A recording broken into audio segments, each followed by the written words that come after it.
All right. Thank you, Mrs. Kramer. We just had a office phone call, so we'll just jump right back in here. So we were talking just about changing position during the story time and how that can just be a procedure that you start at the beginning of the year with your students.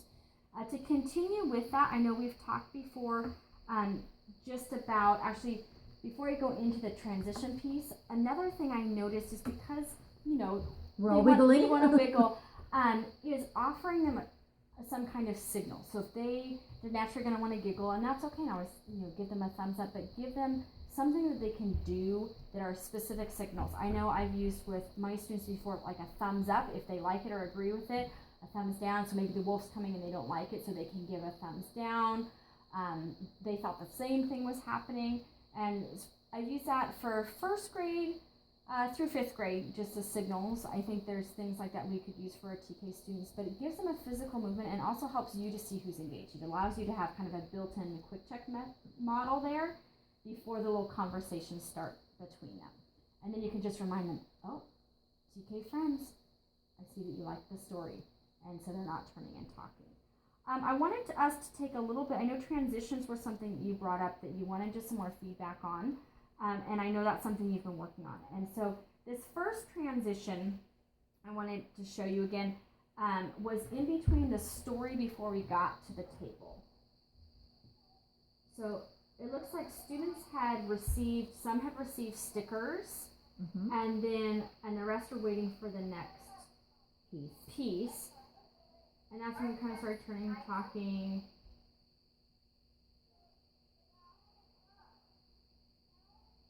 At this point, another staff member had come in to try to get one of your students to go to a group time, which is always happening during our times. We had one that still didn't want to come. Still putting stickers on the wall. Lots of wiggling. And so now you've kind of lost them. And so now your redirection.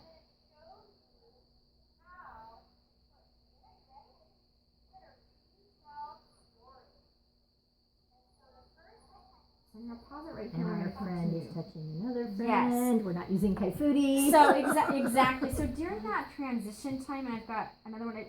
Students are, they become noisy.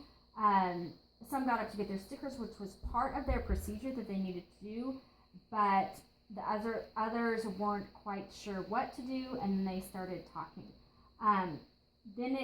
Right from this, you're trying to give the directions to the retell, and you don't have the students fully engaged yet. So wait for them to get engaged. You've got to stop until all those eyes are back on you before that retell. There's another transition. We're going to actually go into another video clip for this that I wanted to review with you. And this is where we're kind of start just jumping around as far as stands we're looking at.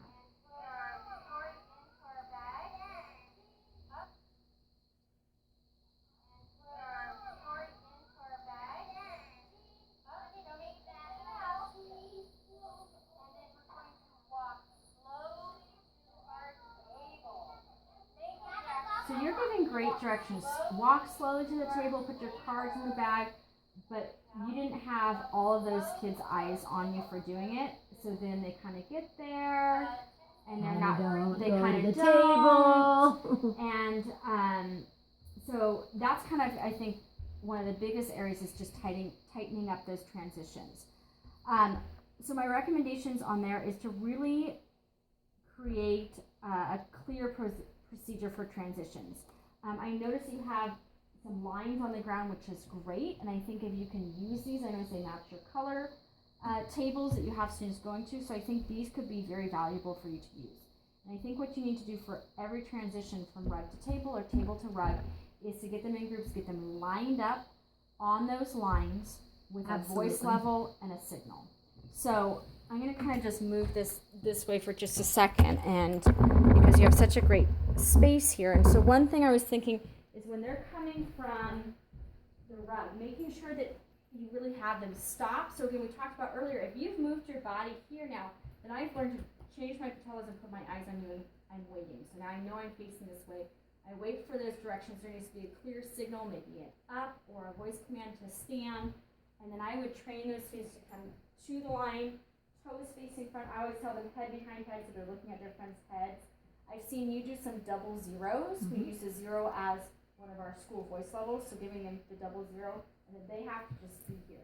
And as soon as one is starting to do one of these things, invite them to come back to the rug, have them sit down, have them get up, and do it again. And I think if you can get them here and then dismiss one group at a time, and when they come cleaner, and when they come to their spot, same thing. They've got to have something that they're coming back to. So can you show me just how you have them sit at the table? Do they have a signal at all for when they come to a workspace? Flight, get ready for work. Okay. So we're ready. We've got our hands ready in this ready position, okay. And we're listening, and then we can start. Okay. I think that would be really help to tighten this up. As you know, because you work with them all the time, developmentally, they go so quickly between things. But we want those learning times to be very kind of boxed in and specific. And I think if they are trained how to be in one spot, how to transition and be there. Because you notice they went to the table, you weren't here yet, they're kind of here, they're there, and that's lost your instructional time. So I think that would be a really good thing that would help support your transition. Just tighten it up. Yeah. Okay. We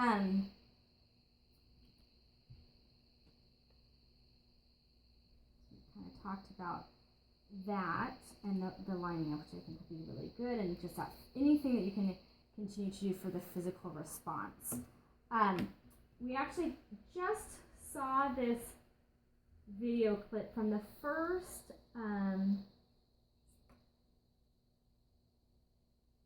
observation at the very end when you were passing out. Stickers have been passed out, and we kind of talked about as far as a transition it was rough, but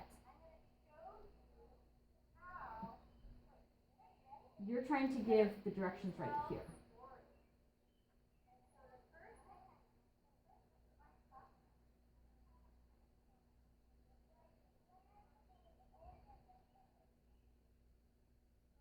Giving directions times use.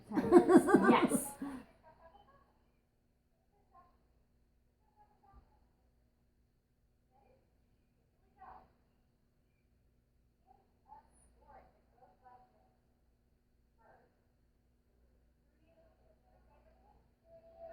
That was great. You invited them to say it with you, and this group that's kind of off got their attention back to you.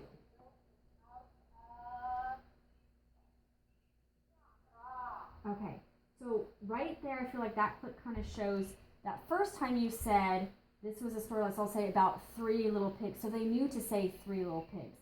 Then you posed another question of the first house was built with, and then they're kind of waiting. If we say, now everyone tell me what the first house was built of, then they are able to respond a little bit better.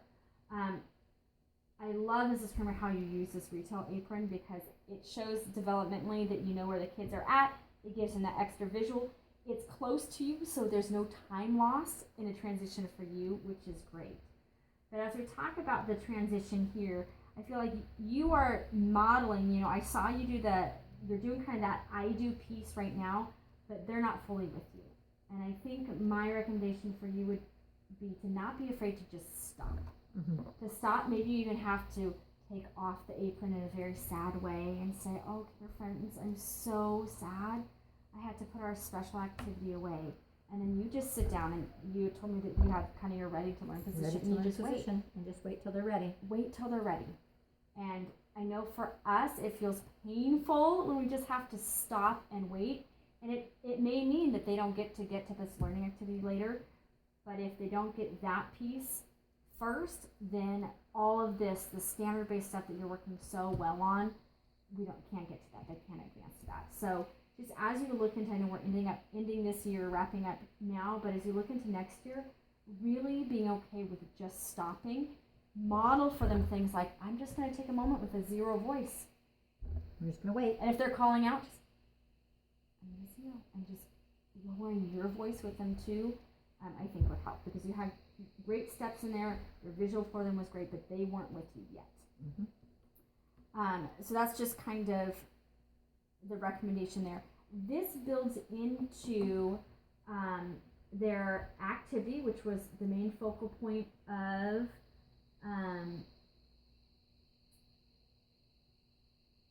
sure I show the right one where they're doing. So this is kind of the you do section. Correct, where they have the bags. Where they have the bags.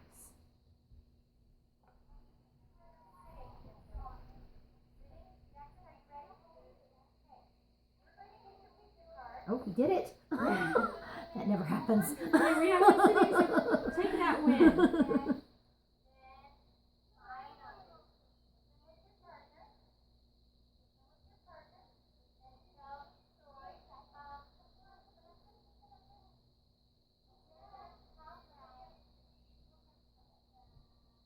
So they already kind of had some energy, but they were able to get with their partners.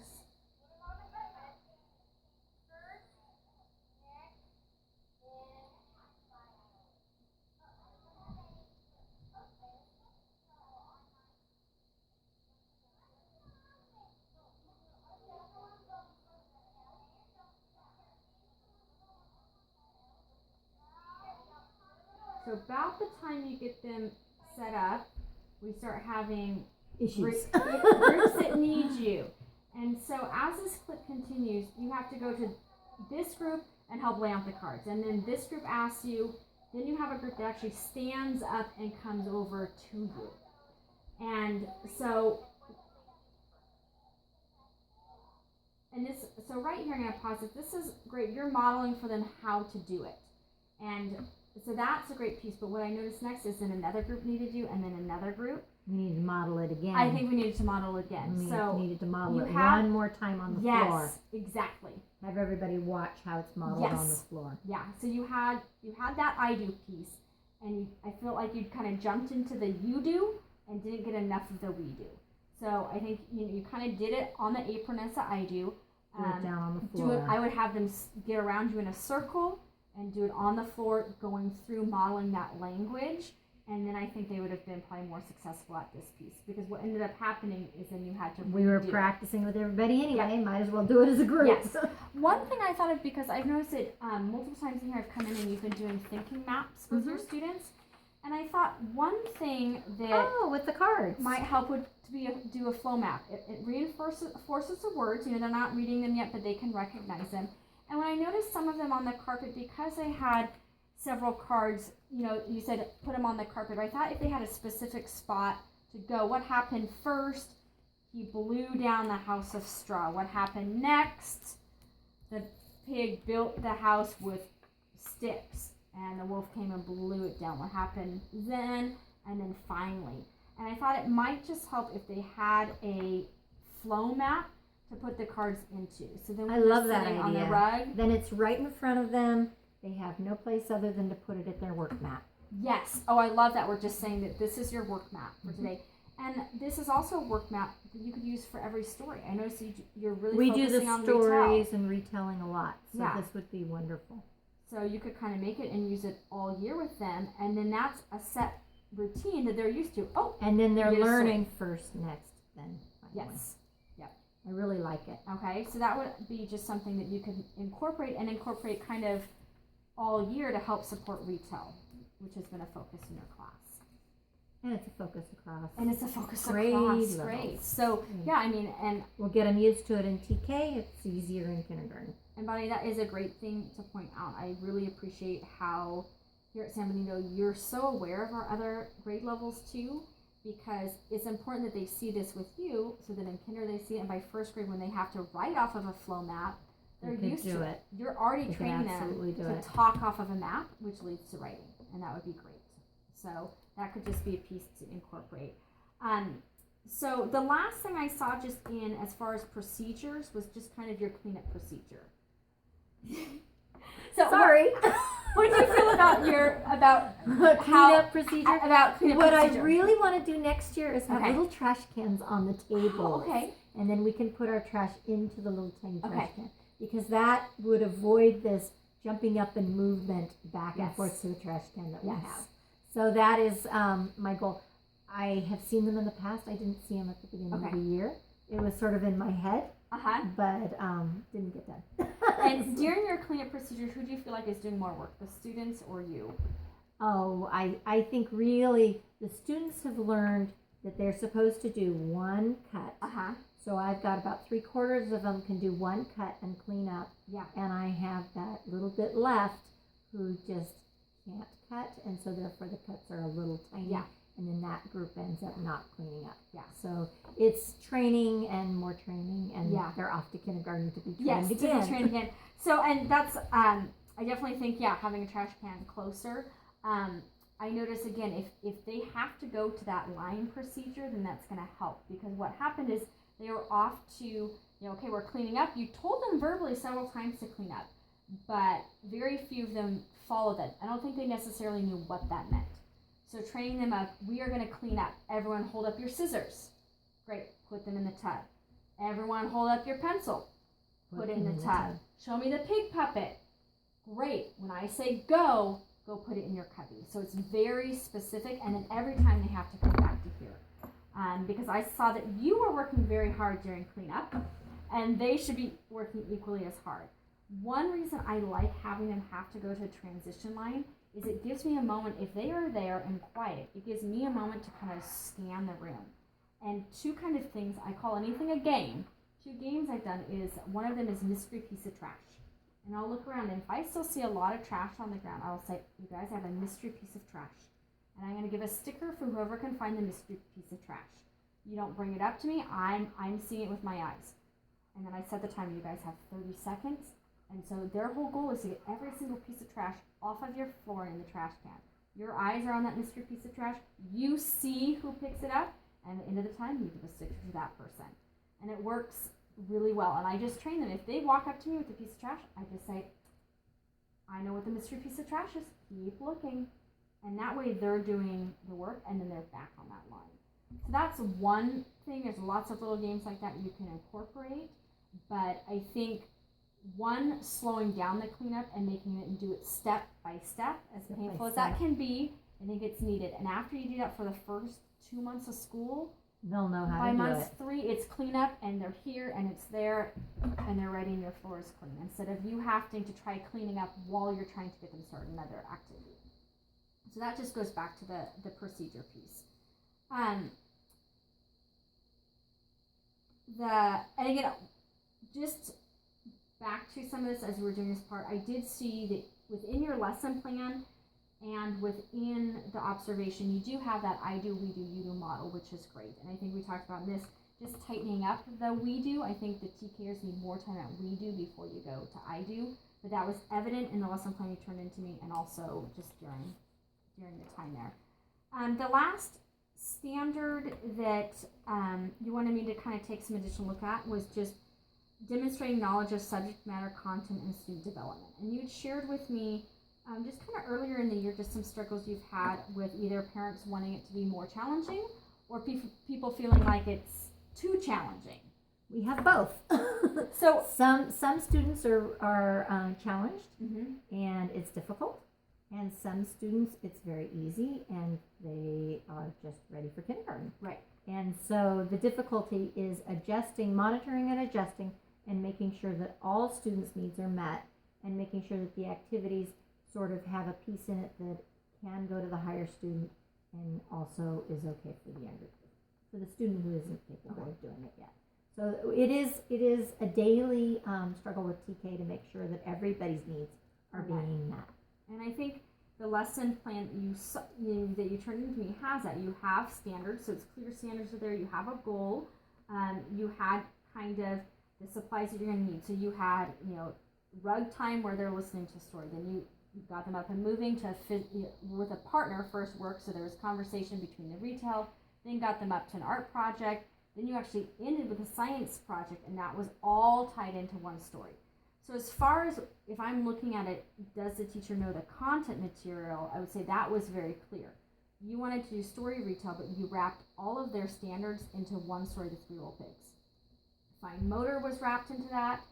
Retail, so their language standards were wrapped into that. Social skills of being able to work with a partner were wrapped into that.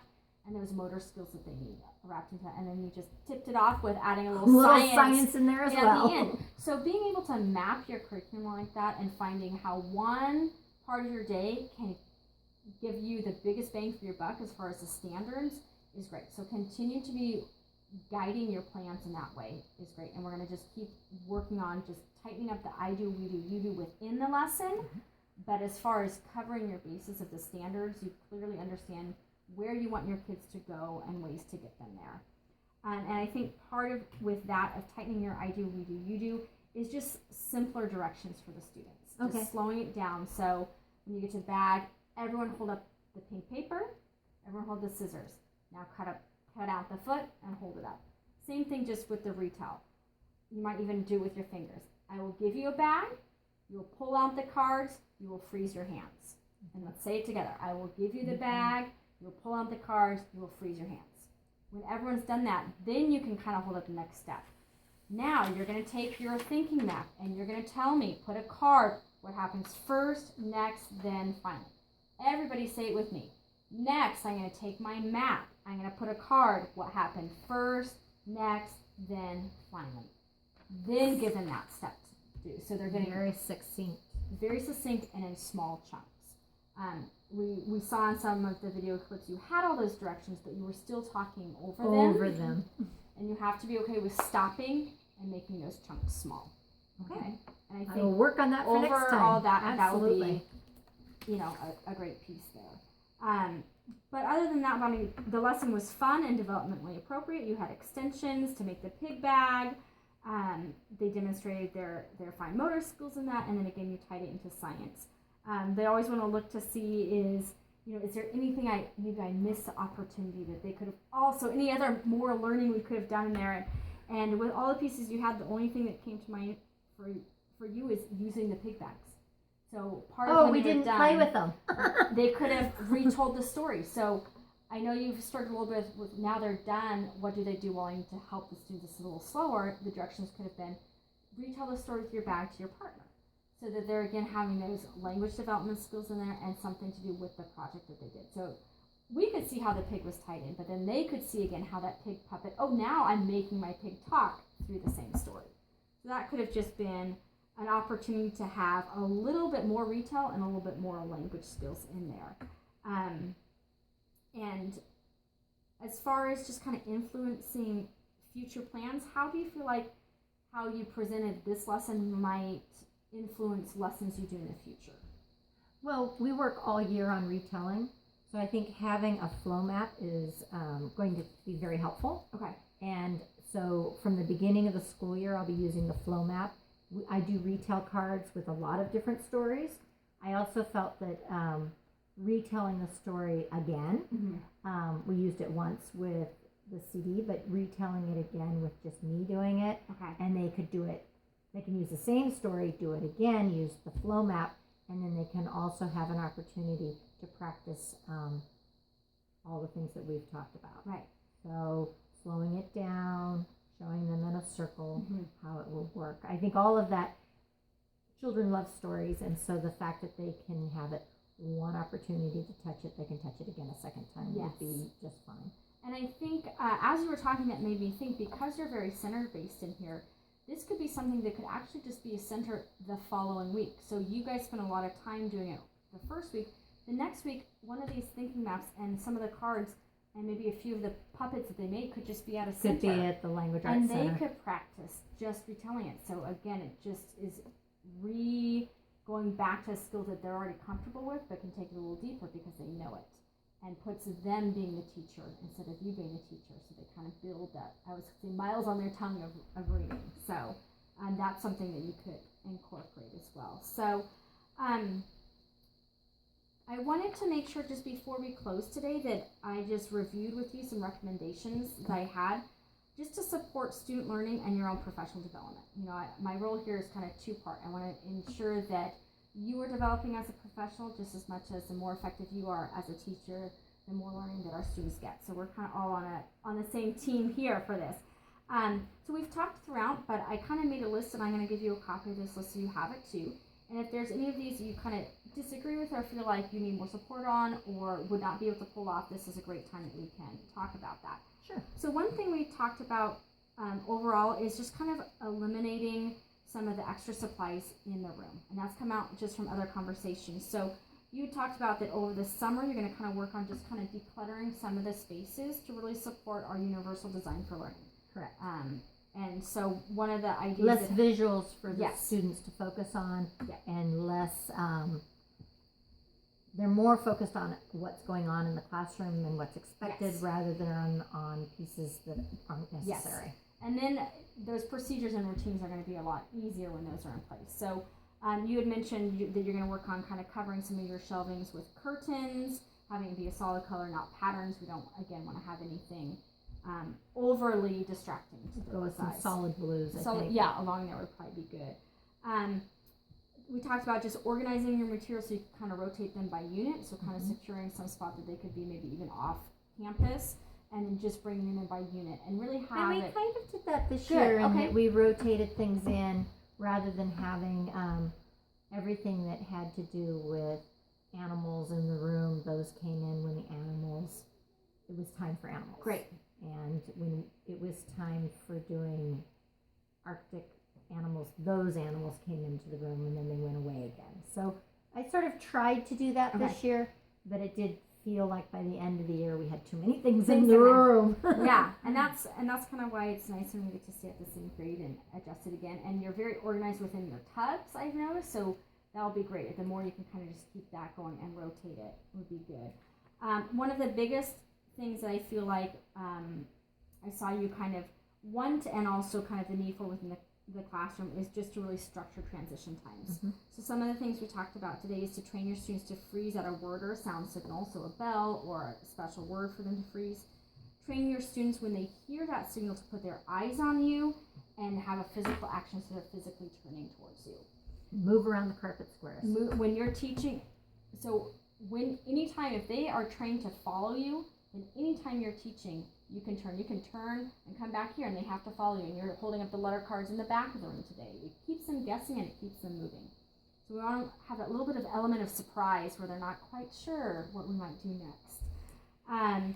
Creating the colored lines on the carpet for transitions, and this is going to eliminate transition confusion. And the energy is going towards them lining up instead of traveling to any direction they want to get there. That eliminates less time for hands to be on others or things to be pulled out or sorry that you're not wanting them to do. So I would not dismiss students to the next activity until everyone is on that line and quiet, which means when you set it up in the fall, when you start again, we're going to start from day one. We're going to work on that. And then if they are talking, send them back and just very kind of monotone. Oh, our voices were on. We need to go back and sit on the rug, and just repeat that. And the first week, that might be as far as you guys are getting, which I know is hard when there's projects and activities you want to do. But if that can be in place from the beginning, it'll be a lot easier. It's going to be so much easier. I want to encourage you to not be afraid to stop. This is something that as a teacher I have struggled with, as well as when I see them often talking, I almost start talking more because I want to just try to get above it, and it has the reverse effect for us. So just be encouraged to, it's okay to stop. Stop and wait until all of their focus is on you, and then proceed forward. Do not, you've trained them almost to keep going, and you're I know, I taught them that. I taught them that. So we will work that. We'll work on the habit of we're waiting. We're waiting. And I will be here to encourage you on that as well, of just throughout the year, and I'm willing to come in next year too and to just do some pop-in and I think we should redo this lesson so that we can see it again and make sure that with the new group of students we kind of follow those ideas and to get them in place. See if we've got those in place. Okay. Absolutely. I'm going to definitely schedule a follow-up for it in the fall. And then the last thing we talked about, which is evident within your lesson plans, is that you have the I do, we do, you model, and just being careful not to rush the we do. Correct. Slow down. Okay. And again, I think anytime you can incorporate the thinking maps, because you're already trained and strong on that, it will be something that they can see just throughout their time dressing for you. Do you have any questions or comments just about your No, I think I'm excited. The next lesson we'll go through it again, and hopefully all of those pieces I can pull in more circles, more sitting. I'm looking for some little trash cans, and the curtains is easy. So I think it's going to be really fun next year. Great, and I'm glad that you're ending excited with like what's to come, because some of these things as you can see, after 1 year, just a few little tweaks here and there are really going to continue to help your classroom run smoothly. So, thank you so all much. right, thanks for Appreciate letting your me come in help today.